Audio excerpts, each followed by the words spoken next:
small band of smugglers operating out of Colombia has formed a near monopoly on the processing and sale of cocaine. The cocaine problem begins high in the Andes Mountains.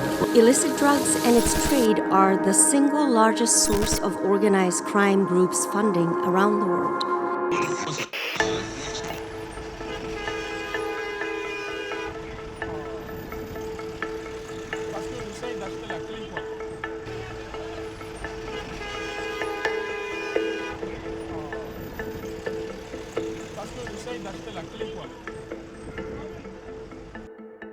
Cocaine trafficking, as all the drugs, you have traffickers that want to maximize profit while avoiding risk. The dynamic of trafficking organization is always to find the point of less resistance. Traditionally, cocaine produced in the Andean countries goes to the major cocaine user markets that are in the United States and Europe. And so around the 2000, West Africa has emerged as a transit hub for cocaine transiting to Europe. And a country that emerged particularly vulnerable to this trade has been Guinea-Bissau, with very direct link also with the Colombian cartel. And so they have established this connection, and then so tons of cocaine going through Guinea-Bissau with high impunity. And we started seeing European countries reporting that they were receiving their cocaine through West Africa. You have to think that, for example, a kilo of cocaine in Colombia is about 1,500 US dollars. If you sell it in the United States, the same kilo could be around 150,000. In Europe, the same kilo may be around 100,000. So you see the great profit that traffickers can make with cocaine. And the majority of the cocaine that is produced goes to this major market. Suddenly last year we have seen two big seizures, one of almost 800 kilos and one of 1.8 tons of cocaine happening in Guinea-Bissau. And the biggest seizure that was mentioned, the 1.8 tons, according to the government officials, they said that the destination was to terrorist groups in the Sahel.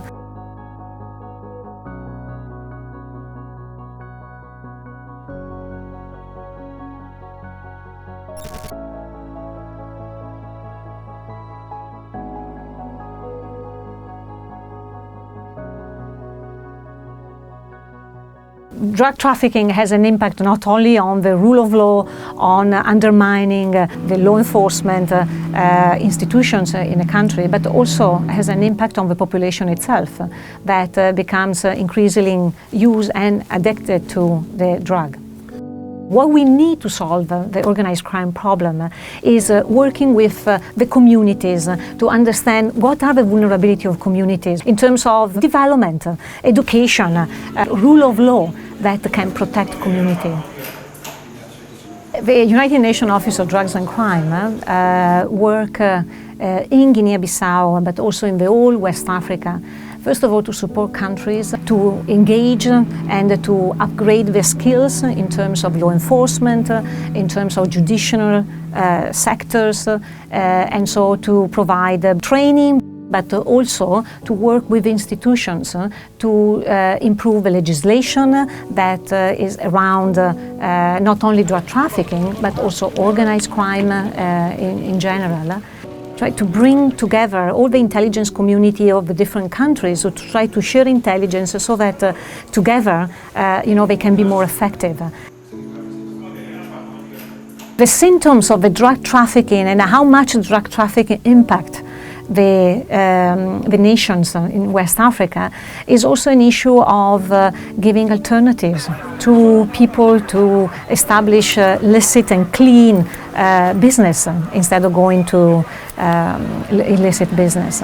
It is an issue of providing the right rule of law, so to build institutions and the presence of the state that then can help actors in countries to go away from drug trafficking.